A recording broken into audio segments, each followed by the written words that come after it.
and this is a forum for you to ask questions and for us to have a dialogue. And really, it's Nicole who has taken it upon herself to set up this Parents Connect Facebook page and these calls and everything. So really, thank you, Nicole, for doing all this for the whole community.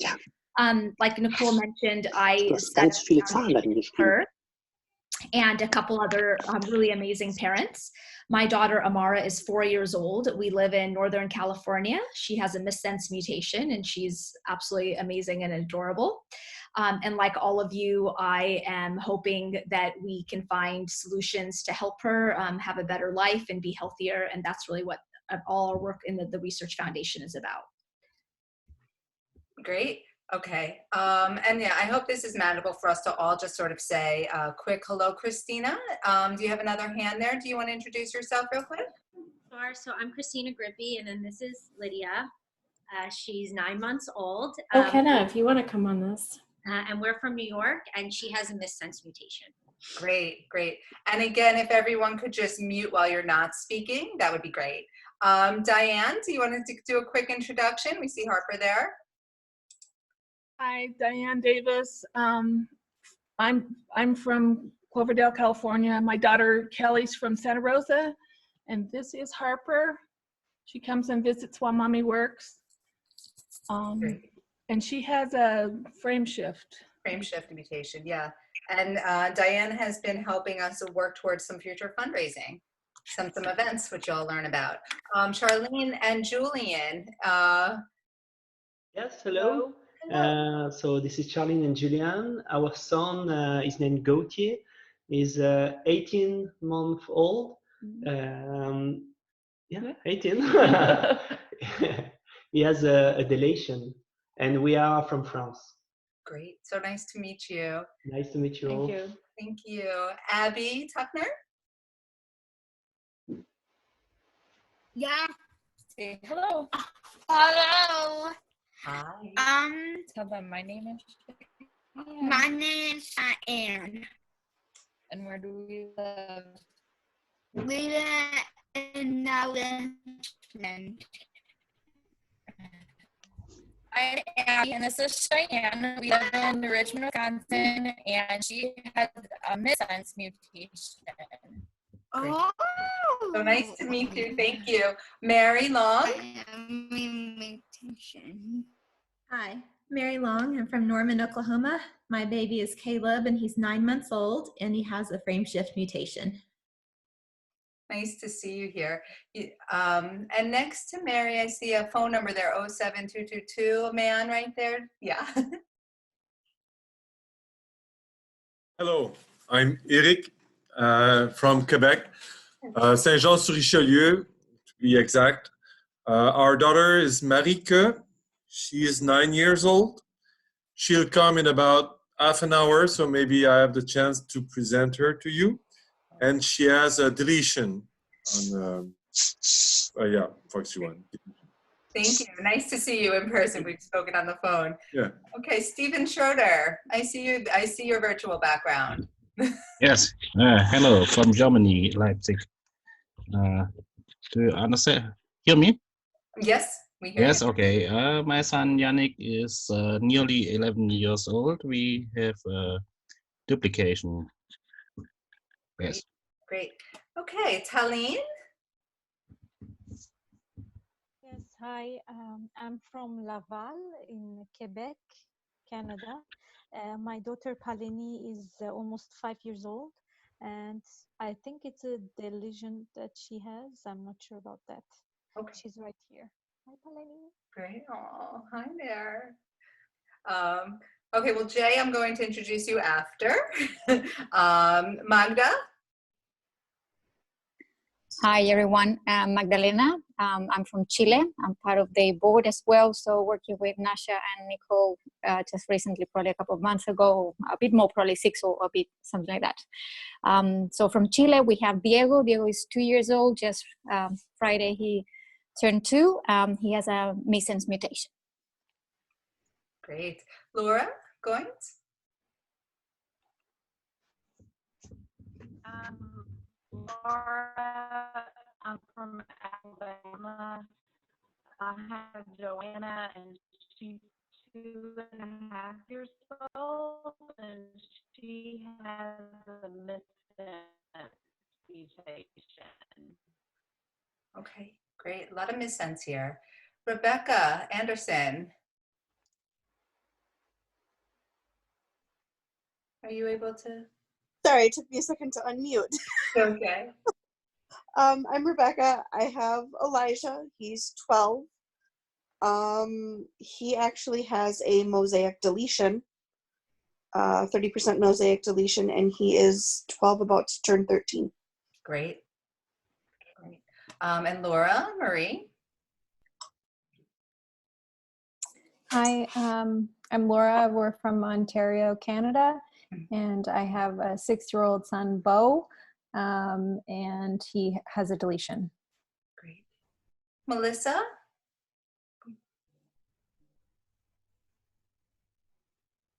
I'm Melissa, and this is Kinsley. She's 2, and we're from Billings, Montana, and she is a missense. Great. I see someone, MK, private MK. I guess it's me, Yeah. Marco from Germany, Cologne, and I have a son, 5 years old, Benedict, and the gene is completely missing. Great. Scott? Hi, hold on. My wife is watching on a different computer for some reason, so we're getting an echo. We're not very coordinated. Scott Reich, my son Eli is 1 year old, and he has a frame shift mutation. We live on Long Island in New York, coincidentally in the same town 5 minutes away from Nicole. What are the odds of that? Rare upon rare. And then great to see you. So, okay, there's Judith. I got excited. Hi, I'm Judith. I've got a son who's 24 years old and has a missense mutation. And we live in UK, London. Great to see you, Judith. Thank you. Hi, nice to see you. Tori. Hi. Hi, I'm Tori, and this is Wesley. He's 22 months, 2 in July. We're in Ontario, Canada, and he has a missense mutation. Great. Hi, Wesley. And I see Max Burrows. We've got you here. I don't know if you have your video, but if you want to say hello through audio. It's me? Hi. Yeah, sorry. Can you hear me? Yeah. Yeah, this is Max Burrows. I live in Maryland, the Bethesda area, and our son is 8 years old. His name's Say Burrows. Yeah. Yeah. Okay, just 3 more. Okay, Steve Skillman. Hi, this is Steve Skellman. I'm actually here with my wife, Pam. We live in New York, but are up in New Hampshire at the moment. Our son, Sam, is 27 years old, and he lives down in New York. And Casey, hi there. Hi, I'm Casey, and my daughter's McKenna. She was just here with me a second ago, but she was very excited to go on a wagon walk, so she's out now. And she is 8. She has a frame shift duplication that creates a truncation. And thank you for having me. Sure. Sorry, this is taking a long time. I didn't realize how many people would be on the call. So real quick, Sophie Phillips. Oh boy. Oh, hi. So my son is Santa, and we're over in the UK, and he's got a missense. He's age 10. Okay, great. And gosh, you know what? I'm seeing there's a lot of people on this call, and we should probably start getting to it. You agree, Nasha? Yeah. Yeah, it was a good idea though, Nicole. Yeah, sorry guys.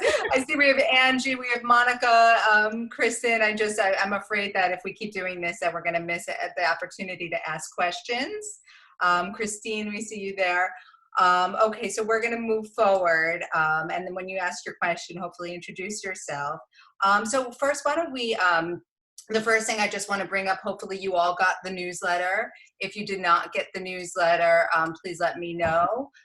We announced that we're moving the Science Symposium to a virtual event. that will still be August 17th and 18th. We could talk about that more. But the great thing about it now being virtual is that you can invite your doctors, you can invite scientists, you can invite your family. We can just have so many more people come. So that's the update with that, and we can certainly take questions and talk more, but I want to turn it over to Nasha to give you guys a brief overview of the research right now for FOXG1 syndrome. Okay, thank you. And first of all, I'm so excited to see so many of you that I haven't seen in a long time. So it's really great to see everyone's faces. I hope you have read in some way the update that Nicole sent with the newsletter, and we also have updated the research page to give more detail. I'll just give an overview. This year, very much similar to last year, our goal has been, how do we understand FOXG1 at a disease level much more deeply? And by that, what I mean is, how do we understand the different pathways associated with the FOXG1 gene so we know what to target for drug delivery? And drug delivery could be drugs that we literally take, small molecules like, an Advil, a pill, or it could be a gene therapy, or it could be an ASO therapy, which is a new type of therapy that has emerged. It could be an RNA therapy, which is something that goes and activates our RNA in our system. So there's various ways that we could help modulate either the FOXG1 gene or the downstream effects of that gene, which is actually much easier to do. If any of you follow some of the news that's happening, you'll see that other diseases are in clinical trials, diseases that are very similar to FOXG1, and their children are really benefiting from these therapies. So there's a lot of hope. We don't think this is an impossible disease to fix. And we're putting all of our effort into this. So in that regard, the work that we're doing, one is to build and create assets so we can understand this disease better and also test different therapies. Mouse models, and Jae Lee, Dr. Jae Lee is on the phone. He'll talk more about that. We are developing a screen of zebrafish models where we can screen 5,000 drugs at one time and see what could be impacted. Many of you have contributed to our biobank, our patient biobank, and we thank you so much for that, because we've been able to take your samples from your children and turn them into what is called an induced pluripotent stem cell, which really is just a fancy word of, you take a skin cell and then you go down to its original state, its original, what that induced pluripotent stem cell is, the stem of the cell, and then that we can turn into any cell in the human body, and so we've turned them into brain cells. So literally in a little petri dish, we have 3-dimensional brain cells of FOXG1 affected children that we can now dissect and do different types of analyses with. So those are called our IPS lines, and we're doing a lot of work around there. In terms of therapies, and this is where everyone's most excited, how are we making progress there? One of the big ones is our gene replacement therapy that is being handled out of Dr. Soo-Kyung Lee's lab. We're looking at actually replacing the entire FOXG1 gene with a healthy copy. And I know it seems like it's science fiction, but it's actually happening today in other disease groups. And so we're testing it on our mouse models first to see, what happens, and then we'll progress through there. Another avenue that we're looking at is our antisense therapies. And actually Scott's on the phone, and if he doesn't mind later, he can even give a little update. He's been doing a lot of work for us around ASOs. And then, as I mentioned, our RNA therapies, which is we're looking at actually modulating the RNA, and the scientist that's working on that is in Italy, Dr. Antonello Malamacchi. Unfortunately, because of COVID, a lot of his work has actually just stopped completely, and we're hoping in the next couple months he can pick that up. And then if you have a nonsense mutation, life is very exciting, because there are, the beauty of a nonsense mutation is it's basically just a period that's stuck in between two letters. It's not that any part of the gene is deleted, but because of that period, it's not reading the rest of that sentence, but the sentence is intact. So there's many technologies that have come out to basically just take away that period, and then you can continue reading the sentence. So I'm trying to explain a very complicated scientific concept in a basic framework, but that's in a nutshell what is happening. And there are 2 different therapies that are out to help these nonsense mutations. One is a small molecule therapy, and one is a tRNA therapy. And we're pursuing both, and it's going pretty well. For the tRNA, we actually have a biotech company that is now investing in FOXG1. And so there's a lot of hope for children with nonsense mutations in the next 1 to 2 years that we actually will have a therapy available. Scott, do you want to give a quick update on everything you've learned? Well, not everything, but briefly on ASOs, where do you think we are? Sure, I'll be very brief. Thank you, Nasha. So we have a couple of ASO projects. The idea of an antisense oligonucleotide in very short form is to basically to design something that could go to the gene itself and basically tweak something that the gene does. And so the benefits of an ASO approach are that it's basically a drug that you would give to our kids every few months throughout life, and you could optimize the dosage over time. And what we're trying to do basically is, because our FOXG1 gene is very small, it's a single exon, there's only certain kinds of approaches that we can consider. But we have a biotech company and a contract research organization that are both working on similar projects where we basically try to turn off inhibitors of the gene expression. So in lay terms, what that means is, picture we're in a room and we have a thermostat that allows us to modulate what the temperature is. There are certain aspects of a gene that do this also. And so the ASO approach is intending to try to figure out, can we artificially manipulate how the thermostat works so that we can optimize how much the expression is depending on the mutation. So we'll see what happens with that, but we hopefully will have some more data by the end of this calendar year. And then Nasha and Nicole will fold that into the broader scheme of whether it's worth continuing to invest in potentially therapeutic for our kids. Yeah, and thank you so much, Scott. The other target area, thanks to Christine, I see Christine Revkins on the phone as well. We set up a project with GliaPharm in Switzerland to look at astrocytes, which is another type of cell in the brain. So neurons, most of our research is focused on neurons, but astrocytes are another type of cell in the brain that are actually could be easier to target. And we have seen increased FOXG1 activity in astrocytes. So this was a project that Christine she found funding for, and we got it going, and we had really positive results. So that company now is coordinating with Dr. Jae Lee, and we're moving that project forward. So that's another avenue of therapy that we're looking at. Jae, do you want to give an update on just the mouse models, which are really at the heart of everything we're doing? Sure. My name is Jae, and I have a 10-year-old daughter, Yuna, and she has a frameshift mutation. So basically, Sue, my wife, and I are trying, 2 tiers of research that's related to each other very closely. That is, we know so little about FOXG1, so we want to understand, how FOXG1 functions. But with a very focused mind on how we can exploit that as a therapeutic point.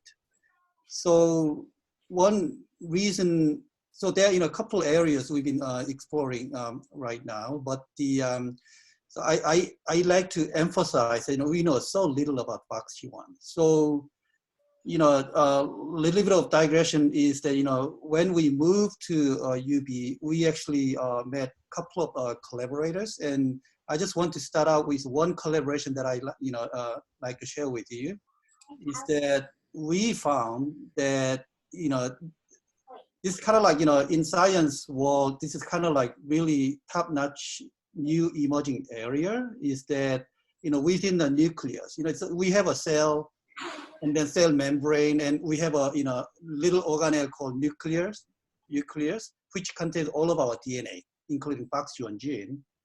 And within the nucleus, there have been found a lot of small organelles without membrane.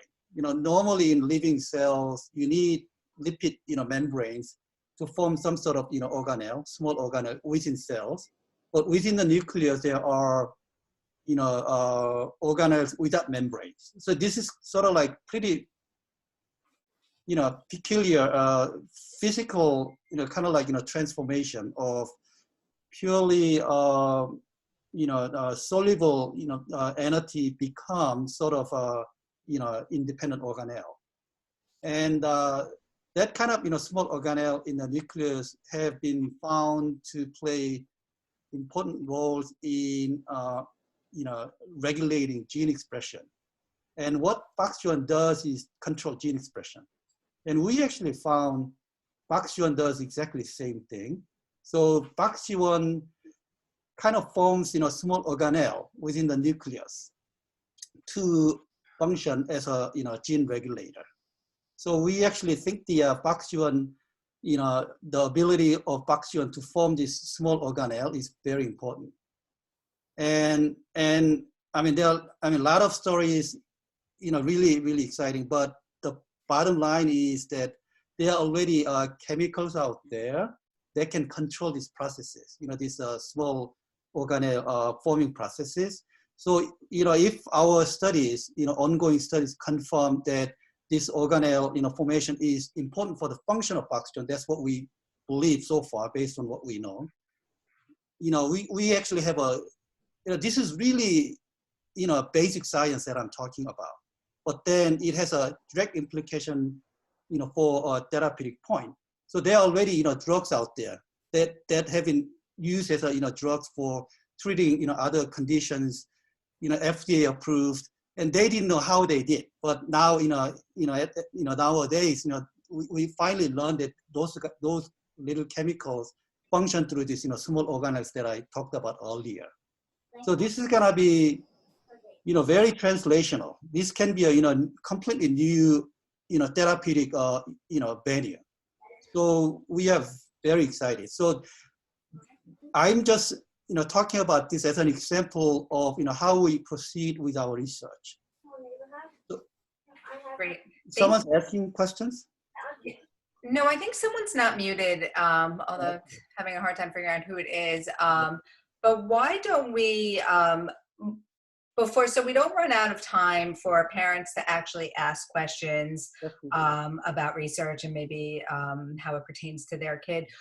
Why don't we start with questions, and then we could, I kind of have some agendas on my agenda, other things I want to talk to, and hopefully I'll get to it at the end, but I want you all to have an opportunity to ask questions to us, to Nasha, and to Jae.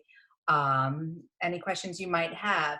So let's see if it works by anyone just calling out. If it doesn't, then I'm going to mute everyone and have you write it in the chat, and then I'll call on you.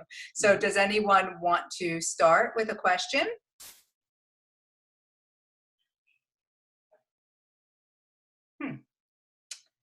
Don't be shy, guys. Yeah, even if you have a question about your child's mutation, what it means as far as research is, So we have, Nicole, we have one question from Monica. Yeah, that was I was going to say. Yeah, there you have a question. Great. Yeah. So I think, Monica, your question is, for these therapies, is it dependent on what type of mutation your child has? That's a great question.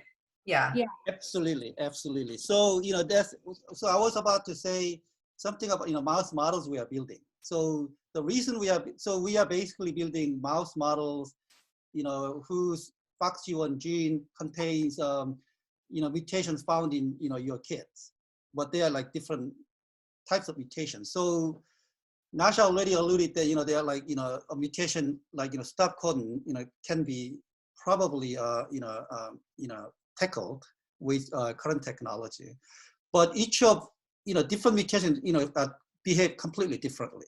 So that's why we are building multiple lines. But so we originally targeted 5 different human mutations to build into a mouse FOXG1 gene. But then we are using the technology called this Christopher, there's a new technology, but with the issues inherent to this technology, we're actually getting way more than 5. So this technology is kind of prone to make errors.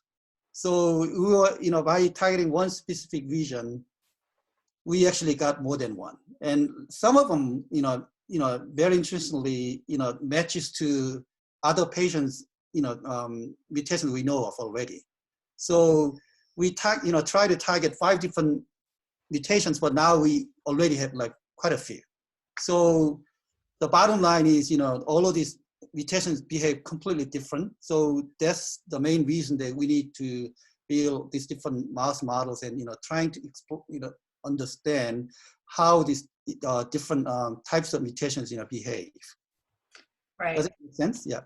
Yeah, so that is why we have these various different mouse models to address all the different mutation categories of FOXG1.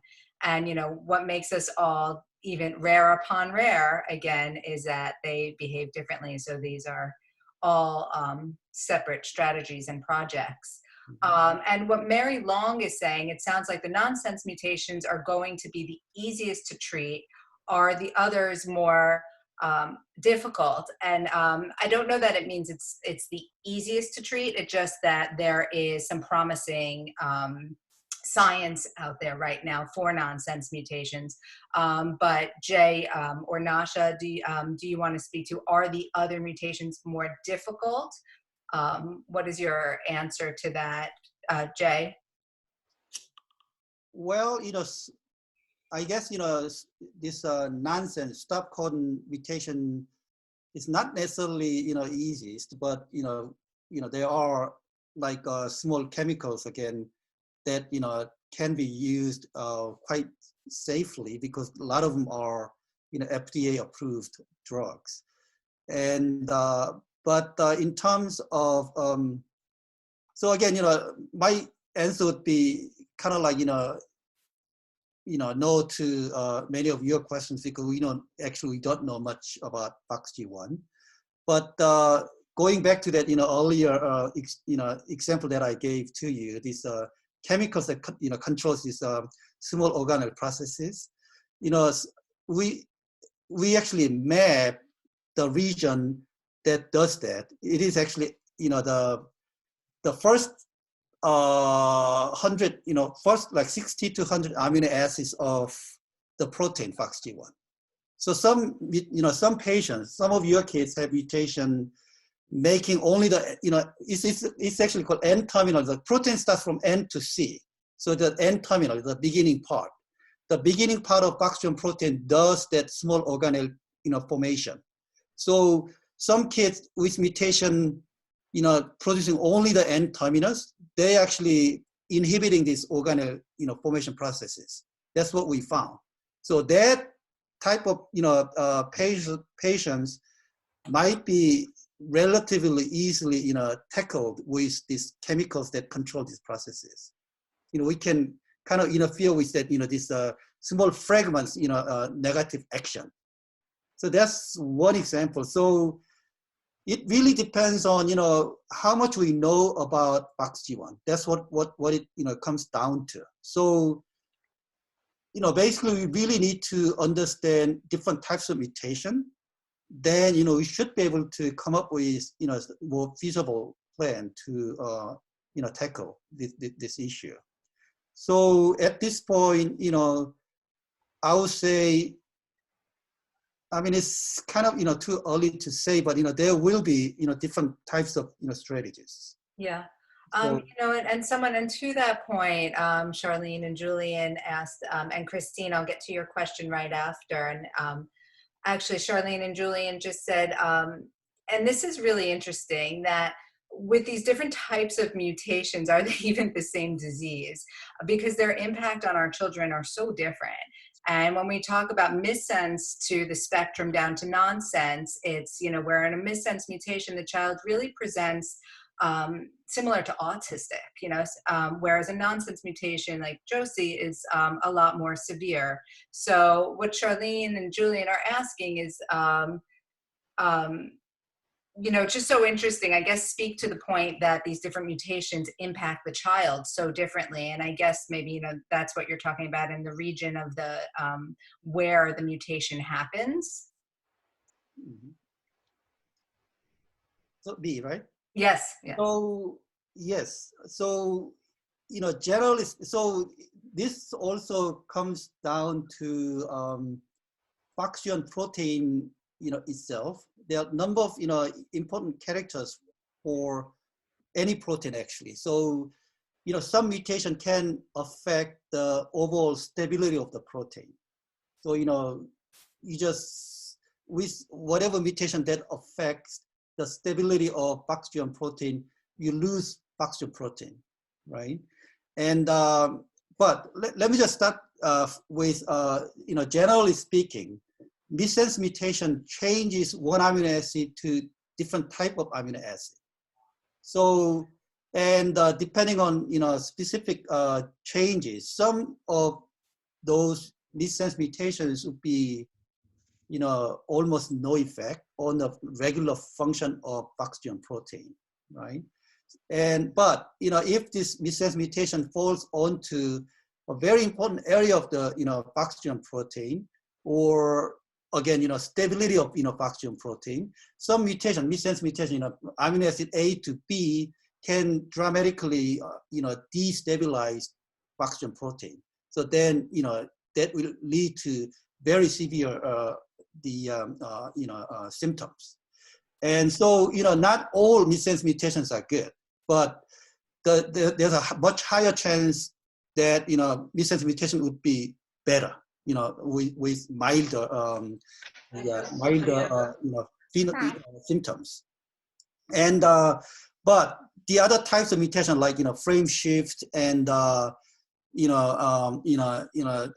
codon, early truncation, all that, generally speaking, should be pretty bad. But I also know that frame shift mutation at the almost end of the FOXG1 protein has very little effect, right? So it really depends on where what kind of mutation and where the mutation falls on. Okay. So that's an important question that parents will want to see within their genetics report. Yeah, and I think, Nicole, to that, just quickly, I wouldn't be too alarmed by this, because this is moving in the same direction as the entire medical industry, which is moving towards precision medicine. So even if you look at other well-researched spaces like oncology, treatments are getting more and more narrowed down on the genetic profiles of patients. So I wouldn't be too alarmed that, oh my gosh, there's so many different mutation types and how are we going to think of all these therapies? That is the way medicine is moving, and different platforms are emerging to tackle things at the genetic level. So I wouldn't be too alarmed by that. And to go back to what Jae says, because of that, understanding FOXG1 and the impact of these different mutations is really critical. Both at what he's doing, looking at mouse models, what other scientists are doing, looking at IPS lines, and the work that we're doing with the patient registry and going forward the natural history study, looking at the different symptoms that all of our kids are having, and then mapping it back to what mutation do they have. And just doing that basic correlation is really powerful to help us understand this disease better. Right, and actually, Nasha, why don't you get a little bit more into that? Because that's one question that I've gotten throughout the past year, is for parents to really understand why we keep saying, did you fill out the registry? Did you fill out the registry? Why is it even important? It's, a 20-minute questionnaire. So that's exactly this. It's exactly to understand each mutation and understand FOXG1 more. Do you want to just touch on that a little bit more, the importance of, Jae, do you have something? Yes, actually I want to say that, when we have complete patient registry, it's actually extremely helpful, because let's say, FOXG1 needs to bind DNA, and we know what region of FOXG1 protein binds DNA, but we do not know, what amino acid touches DNA. So we have absolutely no idea, and we love to do it, but with technical reason, we can't do it so far. But, when we looked at different patient, mutations, some of even missense mutations in the DNA binding region, very little symptom. That means that, that amino acid is not important for, DNA binding. So actually, for us to understand biology of FOXG1, is patient registry would be extremely, extremely helpful. Let me just add that. Yeah. No, that's exactly right. That it's connecting the work that's being done at the molecular and cellular level in these labs to what is actually happening with the patients, the clinical symptoms of these patients. And nobody knows those symptoms better than the parents. We're living with our children day in and day out. Even when we go to the hospital for checkups, they see our kid once every 6 months. They don't understand truly what our children are going through the way we do. And only we can share that and really capture that information. And that's why the patient registry is so critical. It's not just important for research, it's very important for research, but also what we are trying to get to is to put this data out there so all of us can go and search the database. Right. So if your child is having tonic-clonic seizures, you can go search what are the medications that other parents are using with even my kid's specific mutation. What medications are effective? What are the adverse effects they went through? This is the kind of information we want to give parents, all of us, at our fingertips to make better decisions every day for our children, as well as help research. And so that's my 30-second blurb on please fill out the patient registry. Well, yeah, and that actually answers some questions here. Casey, I'm looking at your question, but first I want to speak to Steve Skillman, because I'm sure a lot of us on this call are thinking the same thing. Jae is a brilliant scientist, but a lot of us don't understand the language. So let's try and between Nasha and Jae, translate somewhere in the middle, so that for people who just don't have any science background whatsoever, it's a little bit more understandable.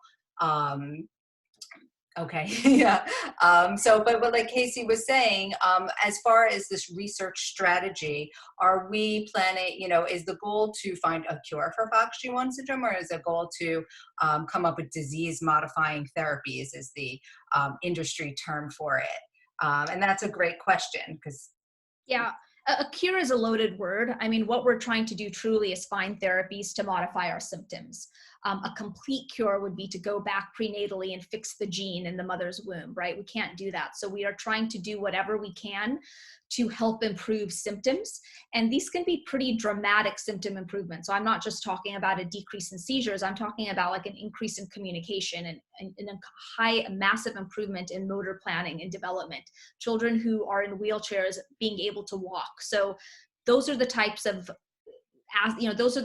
impact that we want to have. But there's, in terms of like a full cure, I think it's a loaded term. So I always talk about it as therapies that we're trying to develop to rescue symptoms. But that said, there is gene replacement. There are, some people will argue that with gene replacement and that, as close to a cure is possible, that and it's really rescuing the FOXG1 protein. If we can get full rescue, maybe we can call that a cure. So some of it is also semantics, right? True.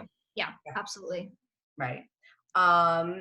Okay, so Christine Refkin, you didn't get a chance to introduce yourself. I see you have a question here. Would you like to ask it yourself and introduce yourself? Hi, I'm Christine Refkin. I live in Switzerland, which is a country in Europe, and it's not Sweden. My son is Nate. He's 4.5 years old, and I co-founded the Research Foundation with Nicole and Nasha 2-3 years ago. And my question was, there seems to be a lot of hope with the ASO therapies for point mutations. And Nasha mentioned a potential, avenue in the next year or two. What about the other type of mutations? What is the time frame for us to have hope for something that would help alleviate some of the symptoms? Christine, do you mean, just to understand the question, are you talking about other therapies other than ASOs, or are you talking about ASOs only treating specific types of mutations? What I meant was there seemed to be hope for some types of mutations or one type of mutation through ASO. What about the other type of mutations through ASO or any other therapies, genetic or molecular? Is there a hope in the time frame of a year or two as well, or is it a longer time frame?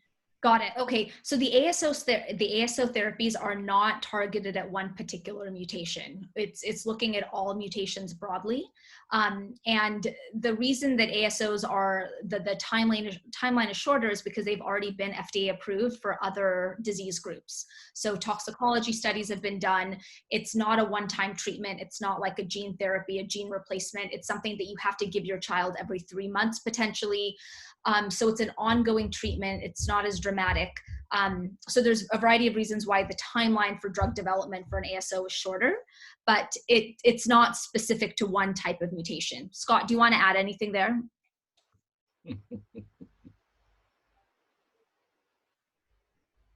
I don't know if Scott heard that. Scott, did you want to add anything on the question whether ASO is mutation specific, or could it help the spectrum of FOXG1 patients? Sorry, we just had a doctor call on the other line. I Okay, defer to Nasha if he has. Don't worry about it. So, okay, great. So Christine, does that answer your question? Yes, thank you. I just wanted to know what the timeline was.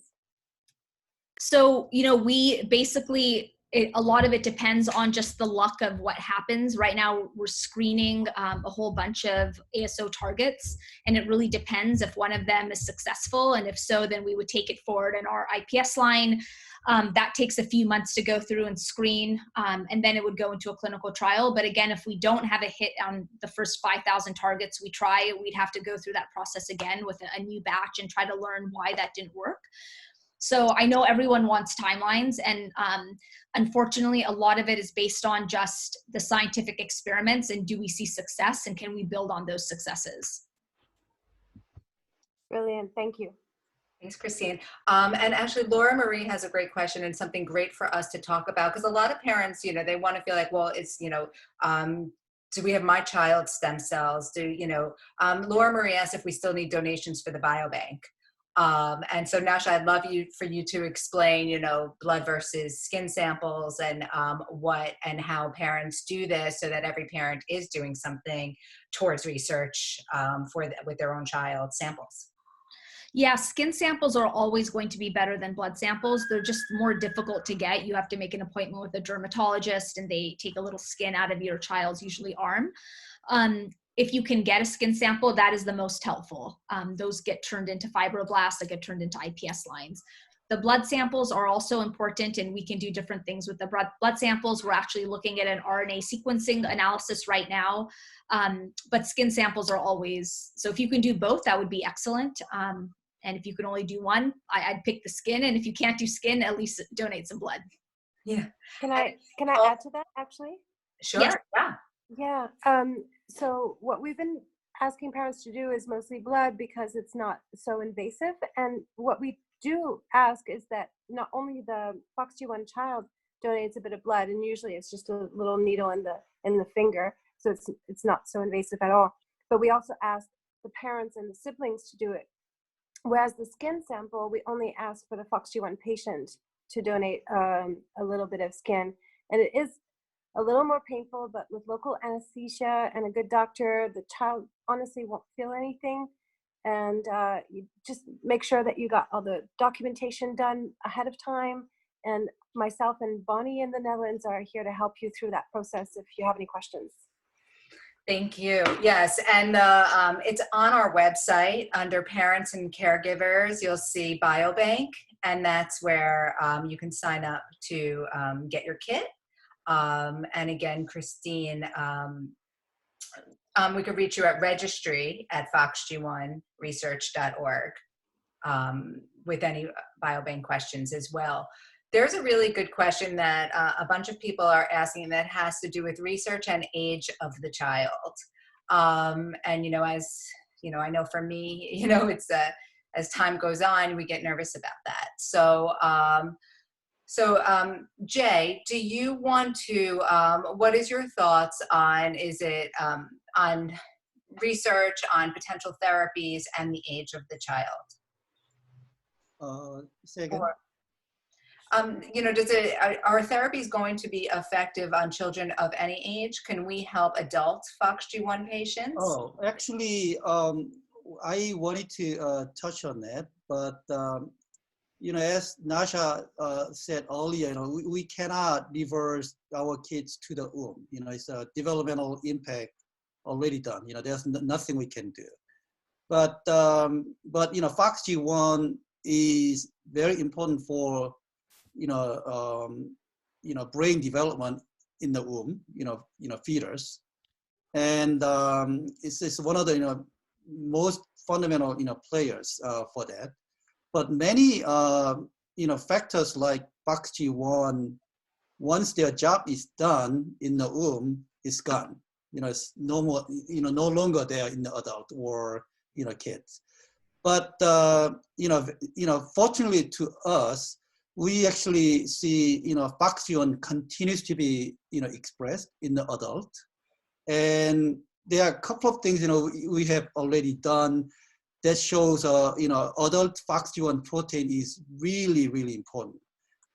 For example, we actually, using mouse models, we actually removed FOXG1 protein after, the pup is born.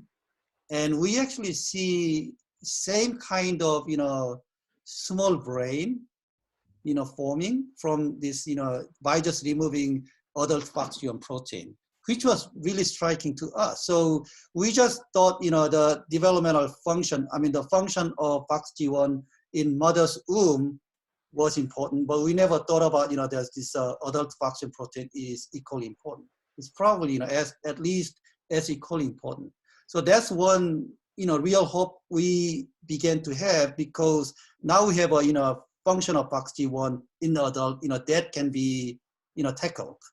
And another point that I want to, touch on is that so far we have been focusing on function of FOXG1 in neurons, the neuronal cells. But actually, this issue also came up earlier, but the, one of the places FOXG1 is very highly expressed in the adult is, astrocyte. So we are removing astrocyte only, FOXG1 protein in the adult astrocyte only, and different cell types. So that's what we are doing right now. So to understand, what, first of all, what adult FOXG1 protein does and in what cell types. And that sort of basic information would give us, a way to deal with, or improving the condition of our kids, because, they're all grown up now, and there should be some ways to tackle this issue as we know more about, their function in the adult. Right. And, Nasha, do you want to touch on that also? There's questions here at what age do you think therapy is senseless? So maybe even, just your take on the age and the potential. I personally don't think a therapy is senseless at any age. I really don't. I think you're going to rescue some symptom at whatever age you have a therapy. That's what I truly believe. I even see, with Judith, looking at her son who at 16 started on levodopa and all of a sudden was able to communicate in sentences and go from walking kind of aimlessly to running. And that was from a medication that was just inhibiting some downstream pathways of FOXG1. So I actually don't think it is senseless. I think the sooner you get any therapy with childhood development, the better it is, but I don't think it's senseless at any age. I totally agree with Nasha.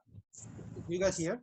Because, so one thing I didn't say is, FOXG1 may be very important for maintenance function too. So maintenance, is throughout, our life cycle. So I also believe, many symptoms can be improved, regardless of, age. That's what I also believe. Great. See about that, yeah. Yeah, and I think that's very comforting for all of us. First, one of the biggest breakthroughs that Jae and Sue learned about FOXG1 is that it does persist after birth. So that was the first big win for us to know that doing research is going to be effective. And that, having the hope that there are, we could rescue FOXG1 protein at any age, is really what we're, driving this research forward, knowing. So there is a great question from Kristen Hughes. So is there a way to update the patient registry periodically on kids as they progress? We love this question. Yeah. And that is, there's a reason we haven't sent out the new surveys. We are moving our patient registry to a new IRB, and we're also going to be announcing What's an IRB, Nasha? Oh, I'm sorry. It's an internal review board, and that basically monitors the regulatory elements to make sure we are securely, containing patient data and your personal information and all of that stuff. We're moving it to a more central IRB that is just going to be easier to work with than Stanford. And also, we will be launching a natural history study, which is looking at deep clinical information from patient medical records in a couple of months. We haven't announced it yet. We're waiting for a large grant to come in to allow us to do that. So we will be kind of lumping the two together. So we don't ask parents to do one thing now and then one thing in 2 months. So we wanted to kind of do it together.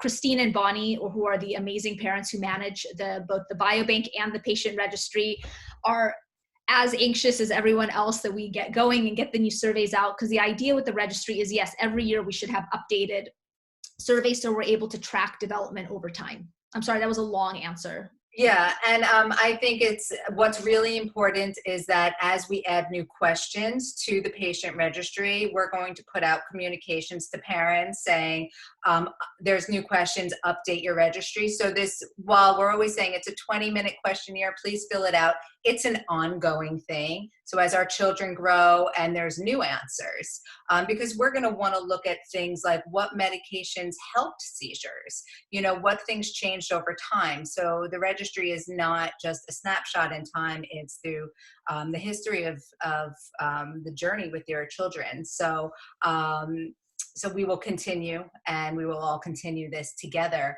Talene, you had a really good question. You asked, how do you know exactly what type of mutation your child has? So yes, this is a genetics report that do you want to, when you got your diagnosis, did you get a full genetics report, Talene? Yes, I did. Yes. Okay, so it's in there. So even if you want to. Yeah, and if you like, if you've done the patient registry and you've uploaded your genetic report, you should go back to your profile because it gets validated and it should tell you what type of mutation you have. Perfect, thank you. Yeah, and let us know if you have any trouble with that. Great. So let's see. So what else what kind of improvements do you? So Monica's asking, what kind of improvements do you expect to have on the FOXG1 neurological function? What are the goals? And again, this is, the goals are what we learned from the patient registry. And when we launched this natural history study, that gives us all the goals because no one knows our kids better than us, right? The parents, and no one knows the goals better than us. So this is where the goals come from. So what we've learned so far, Nasha could get into about what kind of clinical endpoints we know that we're trying to achieve. Yeah, exactly. That is the big purpose of the natural history study, is to really define what our clinical endpoints are going to be. And seizures, it could be one clinical endpoint, but there's only about 60% of FOXG1 children who actually suffer from seizures. It's not as wide as some of us may think. So there are other movement disorders are another interesting clinical endpoint, as is communication. In our patient registry, the number one, we ask a survey at the end of the registry, what would you like to improve in your child the most? And the highest rated aspect was communication.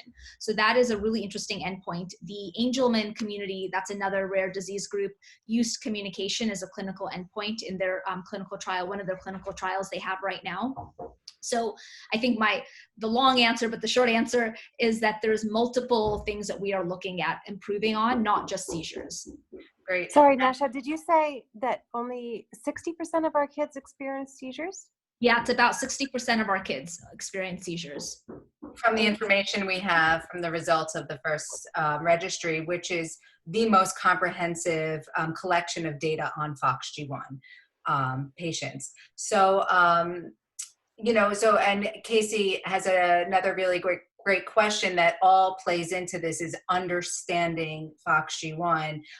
We're about to launch a really exciting natural history study.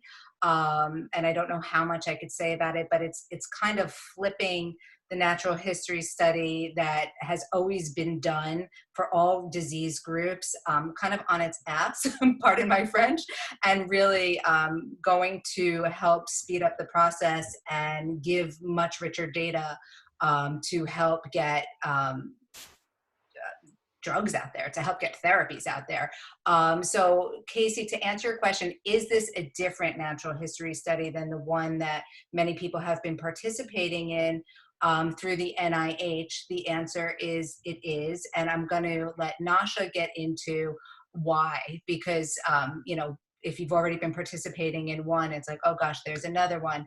But so we really want to explain why this is much easier and why it's so important for our disease. Yeah, and we'll do a whole webinar just on that when we launch. And only we have a minute left, but really quickly, Amara is also in the NIH natural history study. That study is only for US patients. You have to go into a center, so there's a hassle to go in. The questionnaires were developed for Rett syndrome, so they're not really applicable. The majority of the questions aren't actually even applicable to FOXG1. We don't have any access to that data. No researcher has access to that data. No pharmaceutical company has access to that data. So even Rett syndrome, who that study was designed for, has created their own natural history study outside of the NIH. So this one that we are talking about is going to be a global natural history study where patients do not need to fly in or go into any academic center, and the data will be owned by the patient community. Right. And again, we will, when we announce it, when we bring the patients, we will have a separate webinar all on that. And I know our time is running out. There were still some more questions. I could stay on for a few more minutes if and whoever can. Before we get to them, I just want to say that this is we are a foundation of FOXG1 parents, and we're in this together. We all have the same goal.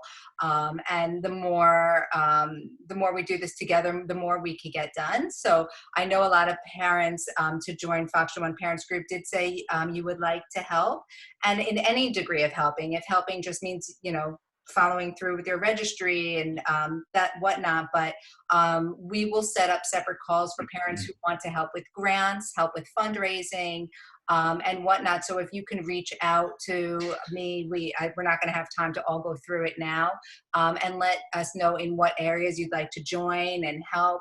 We're also looking for parent leads in different regions to help communicate with other parents. So there's just so much we can all do. So if, you know, for me, I know it feels good to be doing something. And I think a lot of parents might feel like, hey, I have this role with the foundation, and, you know, it makes you feel good, and it helps, and it gets us closer. So you can reach me, Nicole, at FOXG1Research.org, and we'll start putting together committee or, you know, separate calls on strategies and ways we can work together.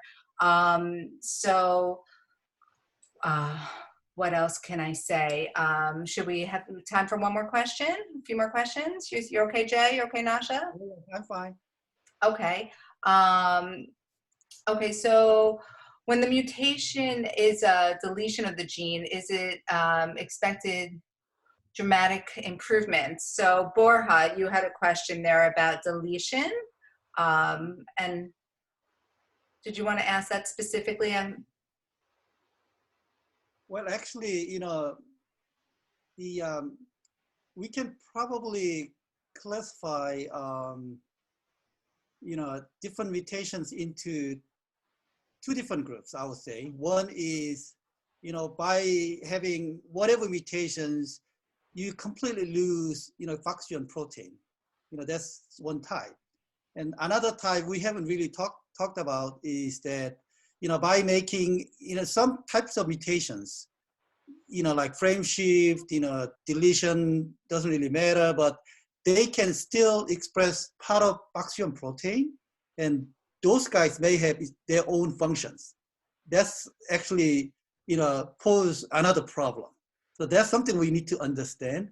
But, you know, we also talked about, you know, depending on, you know, mutations, the therapeutic strategy should be very different. But in the end, I mean, in essence, it's not that different. You know, just as I just said, you know, there are two different types of mutations. You know, just completely gone, or gain something new, right? So two different types of problematic mutations. So the actual approach might be much simpler than we would think. Right. Does it make sense? Yeah. Yeah. Absolutely. And so, okay, so Nasha had to leave. There was Eric. You had a question and I didn't get to it yet. Did you want to ask it? Are you still with us, Eric? Oh, I don't know if he's still... Yes, I'm here. Oh, great, great. First of all, as a Frenchman, I have maybe sometimes difficulty to follow everything. Is it possible to record this meeting and so that I can hear it again and again so that I understand a little bit more? That's one question. Mm-hmm. One other thing is we had stem cells done for Marike, but not with skin sample. It's they take urine and because there's cells from the bladder that gets in the urine test they can take, and they succeeded with this technology. Would you be interested so that I make contact with the scientist who made this technical procedure? Yeah, well, definitely let me know and put us in touch, and we'll see if this is something that could be, you know, sent to the labs that are, you know, because we have our biobank. Everything is sent to Coriel, and then it's sent to like Dr. Motri or the scientists that need these stem cell lines. So we would have to find out. So certainly this is something worth exploring. And if it doesn't work out, then you could still do the biobank with just a blood sample or a skin sample. So let's make sure that we have your child's samples available to any researchers. So really everything we do, we want it to be available for any researcher, right? So let's. And Nicole, if I can add to that, for Eric's first question, yep. We are going to be trying to translate the progress on research that Nasha's published on the webpage into plain English, so anybody can understand it, not scientists only. And with the help from different parents, we're going to try to translate that from the plain English to other languages like French, so we can share how research is evolving, and everybody as a parent can understand where it's going. That's so great. Yeah, and any help anyone wants to give with that, any ideas, you know, because FOXG1 doesn't seem to love one region of the world most, right? We are truly everywhere. So, and we want to be able to communicate with everyone, and not just the language barrier, but the science barrier. So that's such a great idea, Christine, to you know, really break it down. I mean, my goal with communications is really I want to start coming up with like simple videos, you know, really showing what this means. Because at the end of the day, we're seeing that science is moving super fast, and there are diseases being cured. So we really want parents to understand in the most understandable way. So yeah. And Spanish, yes, Monica, absolutely. And Monica, you had a question about the biobank having all this Spanish parents doing it together.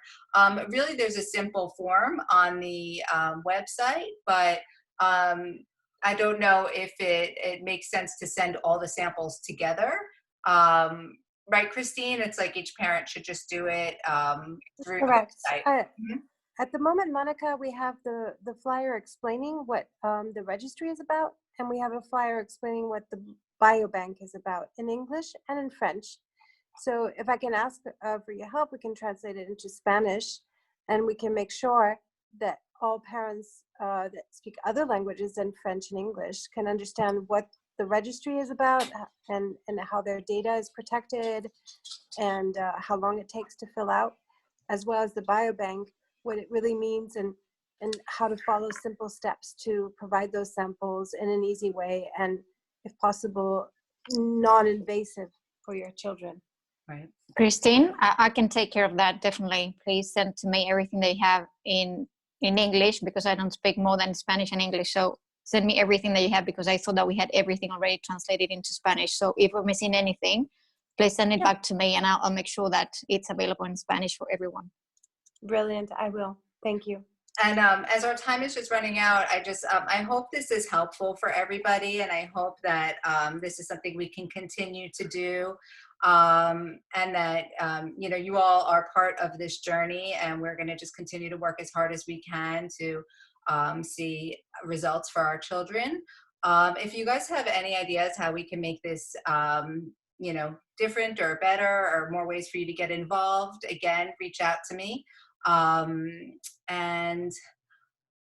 Thank you so much, Jae.